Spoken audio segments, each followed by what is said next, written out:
for tomorrow. She will be changing hats in the final segment to talk about this organization, but right now we're going to be talking to her about her book. She's a longtime resident of the Coachella Valley. Rachel, welcome to the show, darling. Well, thank you very much, Jacqueline. I'm honored to be here. Well, thanks. Same here. Rachel, let's start out by your giving an overview of the book. Well, it takes place in Colorado, a little hamlet. The three stories are all the secrets of this little hamlet in central plains of Colorado called Whispering Bluff during the late 1800s and early 1900s. And it's a town with a dusty main street, the saloon at one end, and the Good Shepherd Community Church on the other. Gee, it sounds a little bit like Palm Springs, doesn't it? No. Like Palm Springs used to be, I think. Yeah. Do you consider yourself an historical romance writer? I do indeed. I do research. My books are not religious books, but they do have, in fact, they're not religious. I don't think of them as religious, but they do have a very strong moral and spiritual component. The characters, grapple with the relationships and right and wrong and prejudices, hypocrisy and greed, and all those issues that we as human beings deal with. And I like to give a strong sense of place and time because I do research.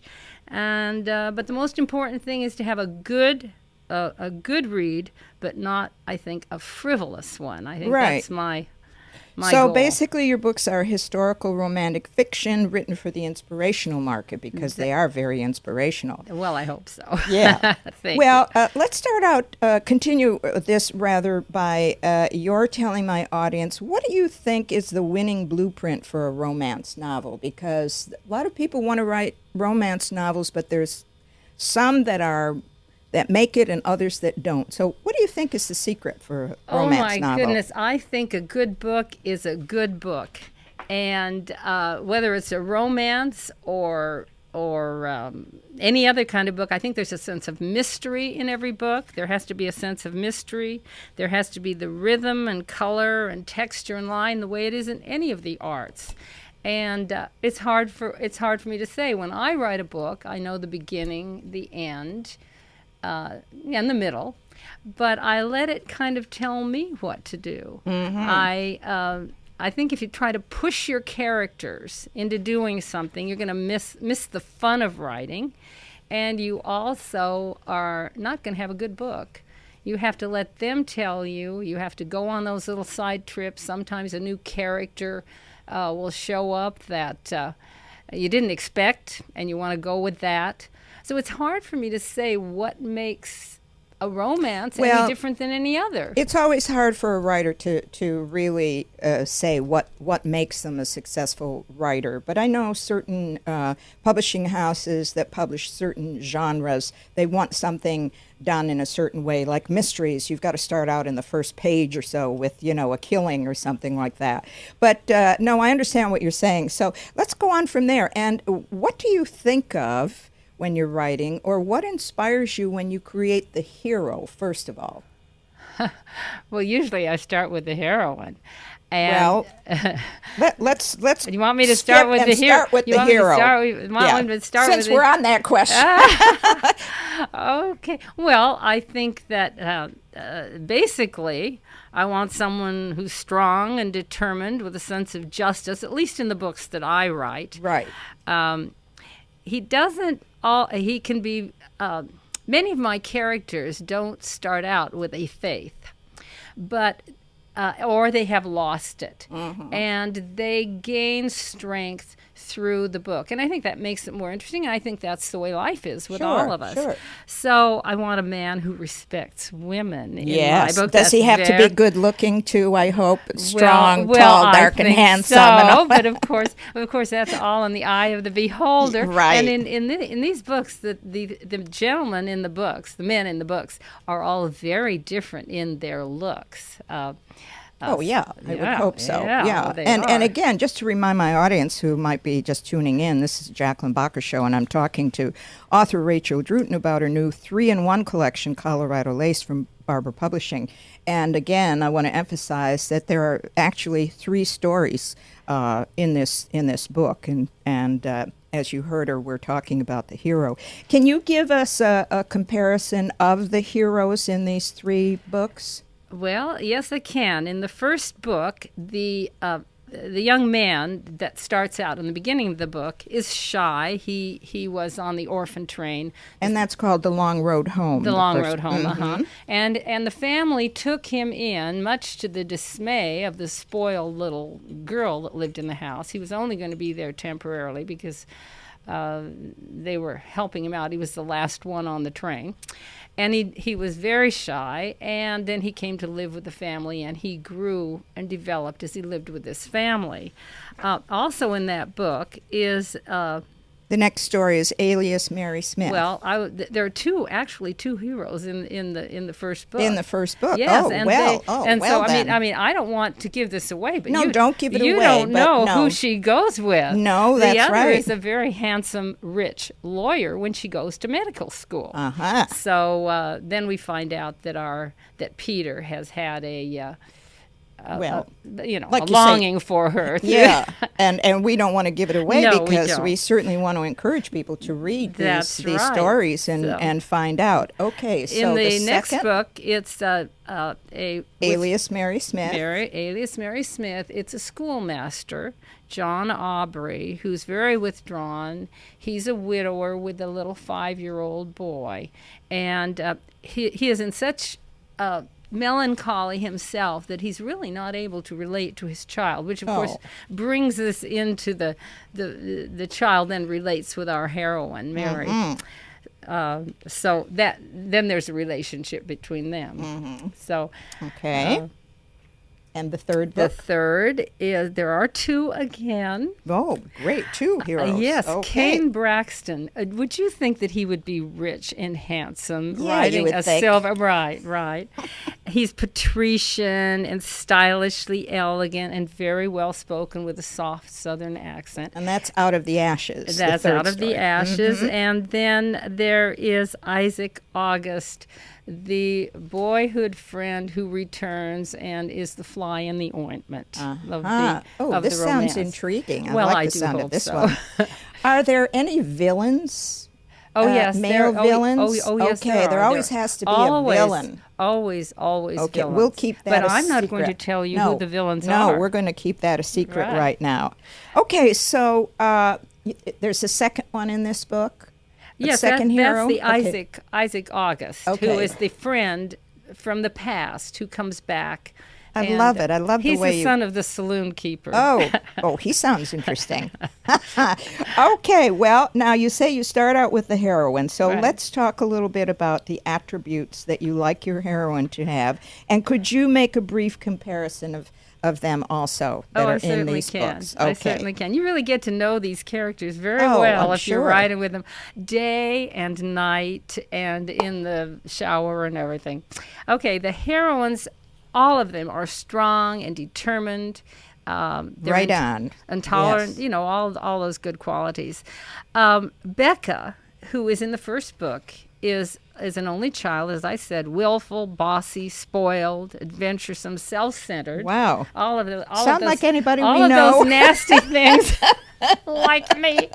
No, not at all. Anyway, Gosh, no. Hopefully she's not, but she isn't. She's self-centered, but she's very generous and kind. But she kind of has her focus, and that's what she's going to do. Any woman that could go to medical school at the turn of the century, they just didn't do it. They had to be self-centered and strong. They'd be the only woman in the school and mistreated and all.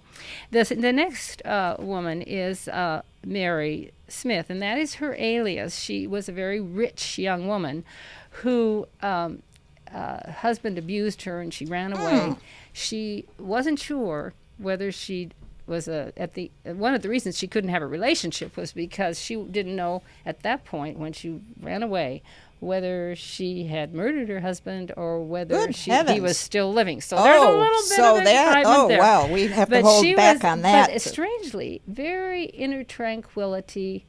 She was very loving, and she was the one that related to the little boy in the second. Okay, all right. And then Jane, Sheriff Jane McKee A was sheriff? Yes. Oh, did Well, they you see, have women sheriffs well, that's then? right. They did. She had Well. yeah. Well, in a town like this, there wasn't much, except there turned out to be in the third book.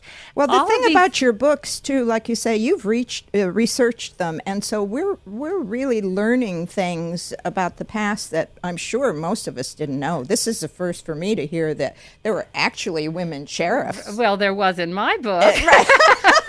So we don't know whether that was Well, really I think true that or was not. true. I think that was true. Okay. But the thing is that all these characters show up in each book. So it's this town and all the characters. Uh-huh. Jane has been in the first two books and had great disappointments in Right. love. So this time she gets the hero comes along in Kane Braxton, and she's sweet and winsome and feminine and all those things. But she also has to deal with the fact that there is the problems between the ranchers and the farmers. I mean the farmers and the I'm trying to think of the word. The people. No. The problem with those that owned the cattle, the cattlemen. Oh, the cattlemen. So they had Okay. that. And then there was a fire. There's an arsonist in that. Well, don't one. tell too much. No, I'm not going to tell. No. It's from the beginning. But there's all of this that interacts in the story Yeah. and complicates not only the romance but makes it more interesting. And it is Oh, a mystery. absolutely. It is an I'm it is a fascinated. mystery. So Yeah, I'm fascinated I want with it. I want to develop that because I don't. As I said, I want these not just to be yucky romances. Right. If you Well, want the and truth. there are yucky romances. And there are. And I don't read them. And just because you're a woman writer doesn't mean you write chick lit like a lot of some No, writers do. no. So actually, when we talk about the attributes of the heroine, there are a variety involved. They're strong, but they're feminine, and we go on and on with that. So. I think that's what make your novels so interesting, really, and such a good read because you never know what's going to happen next. Well, thank you. So we have a novel. What comes first in your process? The heroine? Yeah, the heroine comes Okay, first. so you develop the idea of a heroine. You've got something going on, as all writers do, in your mind, and that comes first. And then you go from there? Well, sometimes it'll be something I read in the newspaper. It'll be Sure. some other book that I read. Absolutely. And it'll be a sentence or a thought that just comes and it seems And to hits you. evolve. Yeah. It evolves from there. Yes. So I would say it's hard to say. Inspiration. It just... Absolutely. And I never say, I can't understand how people can say they have writer's block because to me there isn't such a thing. Now, well, you're a lucky writer then. No, but you have to open your eyes and it's there. But what I have a block with is deadlines. That's what kills me because the fun is writing the book and then rewriting and rewriting and rewriting, and that's what I love is the rewrite. Yeah. So And- if you have to have this done at a certain time, you feel the pressure of that. Well, I feel the pressure. I mean, if your mother's sick, you don't visit her. If your Right. grandchildren are, Well- so that's the part that's hard. But it's a passion. It's not something you can't not do it. Once you're into this novel, if you're into it, you can't stop. Well, it's a process. Yes, and most writers say that there's a point when it takes on a life of its own, and I think that's absolutely That's true. Now let's talk about setting. How important is the setting in your work? And you've discussed it a little bit in the first part, but let's elaborate the importance of it, and then tell us a few more details about the setting in this particular book. Well, this book, the setting is just very rural. And I think the setting is just an integral part of it. It's like a character in the book. The places they go, the smells, what they see. In fact, when the book starts, she's looking out over the plains. The little girl is looking out, and she sees the rolling wheat fields, and she sees the hill behind and the spire of the little church in the distance. And it's very important. And the weather is important. All those things are important in developing the characters because they respond to their Absolutely. their environment. Absolutely. And the house where they live. Well, let's mention again the name of locations. the community for those people that might be just starting to Whispering listen. Bluff. And in fact, when I In Colorado, a town in Colorado. Well, it's a. Of course it is, Yes. but the name you of your won't book find is it on the map. No, but the name of your book is Colorado Lace, Well, so that's right. in But, Colorado. they decide the name of the books, but I wanted to have it called The Secrets of Whispering Bluff. Oh, I like that Do you like one. that title? But they do what they want, and Well, they're paying the bills. That's true, isn't it? And that's the thing that that all we writers know when we're writing something, that it's a working title, and when we submit it, it's a working title. But we keep our fingers crossed, and it always doesn't happen that way. So I want to ask you also in terms of when you first started writing. Well, of course, you've written articles and everything else, but when you began to write novels, did you know then that you wanted to write this type of book, the romance, historical kind of romance book? Well, when I started, a friend, I think most people start this way. A friend has written a book, and you say, I can do that. Mm-hmm. And so they weren't quite this. They were a little more racy when I began. Ooh. But I have to tell you, I feel more comfortable with this. Mm-hmm. Because I don't like gratuitous sex. I don't mind sex in Yeah. novels, but it's not difficult for me to write. But Well, I read a couple of your early books, and I do remember that. I feel really comfortable with this because this is Right. really dealing with relationships, which is really the important thing. Well, I started though when they had computers and spell check. I'm the world's worst speller, so I think I really started with that. But I didn't, and I wrote quite a while before I had something published. Yes, most authors Yeah. do. It's Well- most unusual to sell their first thing. So it's like for a while, all of the romances that you would see had that handsome man with the long hair and the bare And the chest, bare remember? breasts, yeah. And the bare-breasted woman, and you thought, oh wow! And that picture, and I can't remember this fella's name. He was European. I remember I that. You remember who I'm Yeah, I talking do. about? And that's so He wasn't my books- type though. Well, but I didn't. He said he didn't sell them to me. most women just grabbed those I books as soon know. as they came out because of those pictures. I often wonder whatever happened to him. Well, he's gotten older, like a lot Well, of I'll us. tell you what really helped me too in the beginning. I belonged to the romance writers of Orange County, and they are the most mentoring. And in those years that I belonged, I really didn't sell anything, but they had wonderful speakers. They were the most Yes. giving people, and I found that writers are giving. Yes. Because you can like one book and like another. It's not a Of course. competitive issue. It's the same with artists. It's not a competitive thing, and it's beautiful to be in that kind of an environment. And that's what I Absolutely. appreciate about it. Let's talk also about the fact that some writers have a difficult time writing dialogue, but you have said to me in the past that you're good at it.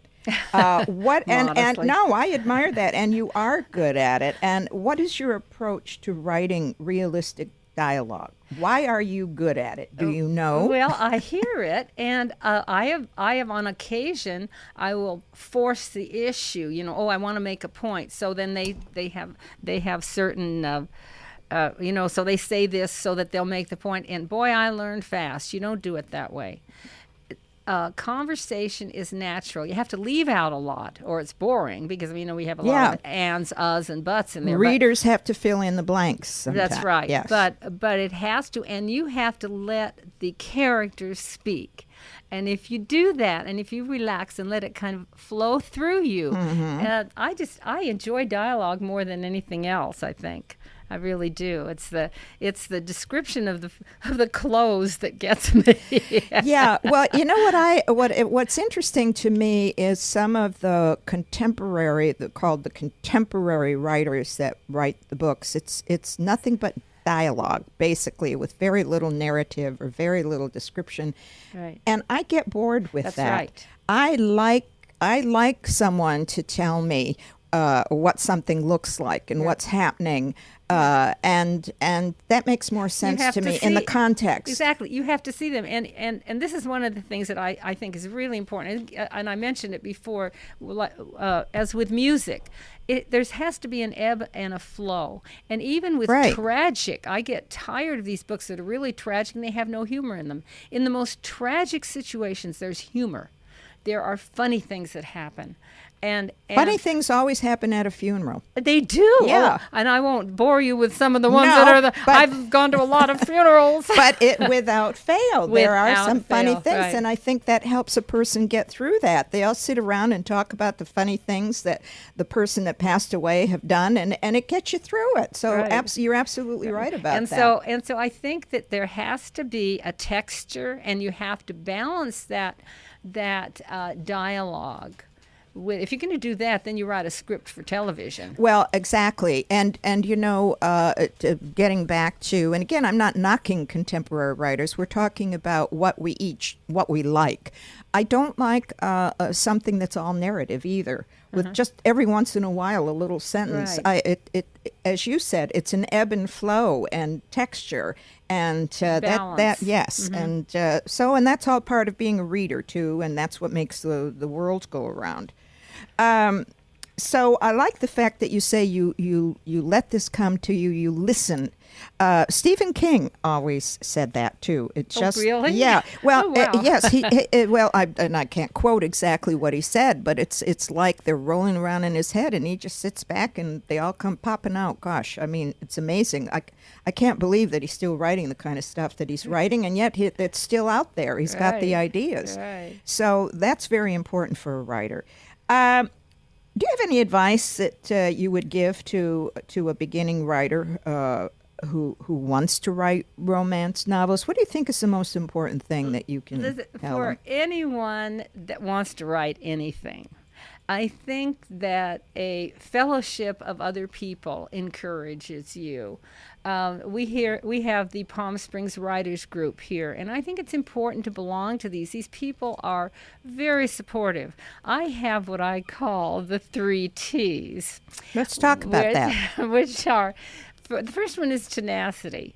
And that's just sticking to it. And no matter what you write, it's going to help. I've written a lot of grants for Tools for Tomorrow. Mm-hmm. And I found, I was writing novels at the time when I was running, for the 7 years that I was running Tools, which was... We'll talk about that later in the final segment. But the point is that I found that writing those grants was helpful in my writing. Well, what you're saying when you're saying that really is that you got to keep the practice going. It's like you learn to ride a bike, but if you stay away from it for years and years and years, it's tough to get back into it. And you're absolutely right. You got to keep the creative juices going. Exactly. And yes, no matter what you're writing, you've got to do it every day and spend time at it. And just keep at it. You keep at it. I think that I was well into my 60s before I published my first book.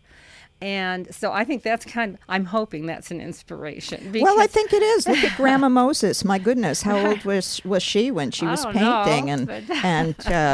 So that's very important. So that's the first T. That's the first T. The second is teamwork.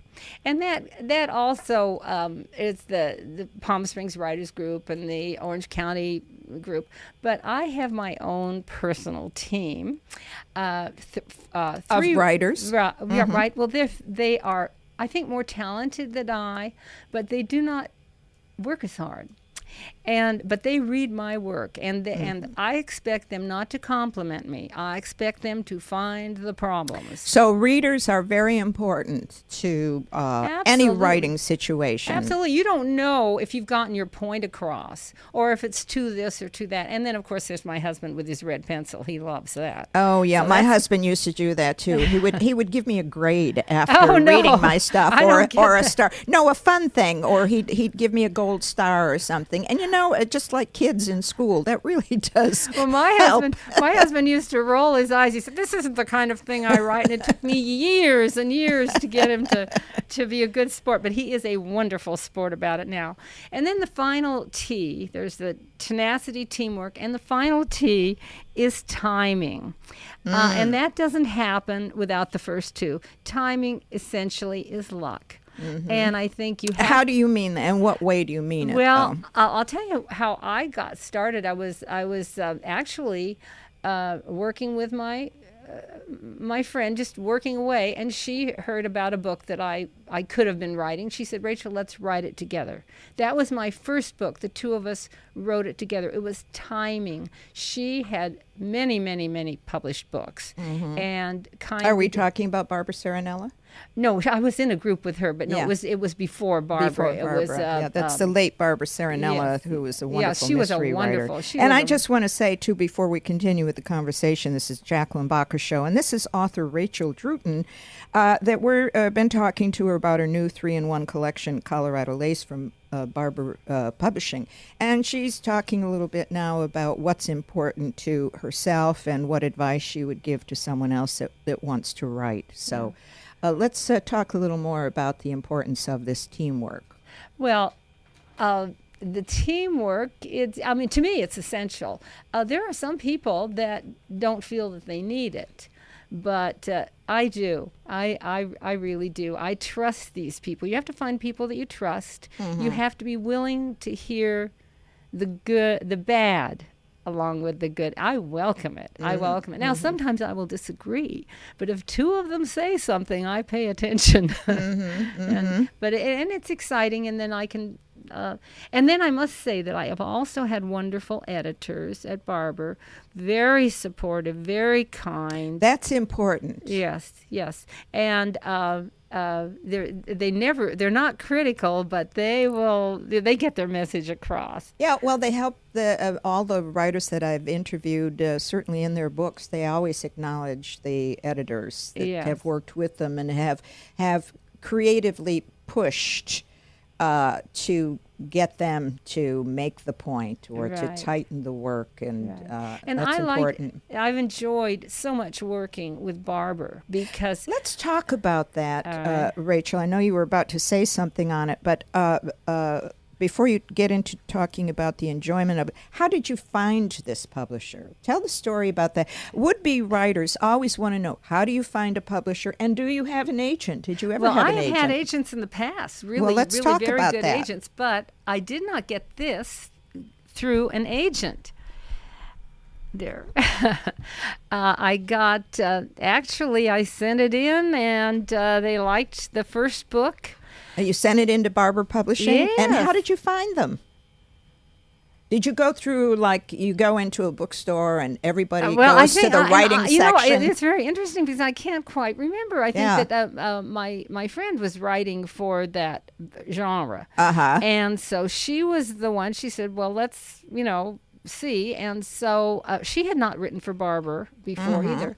And then I did my second book, and they liked it. And then they asked me to do the series. And they're very supportive of their writers.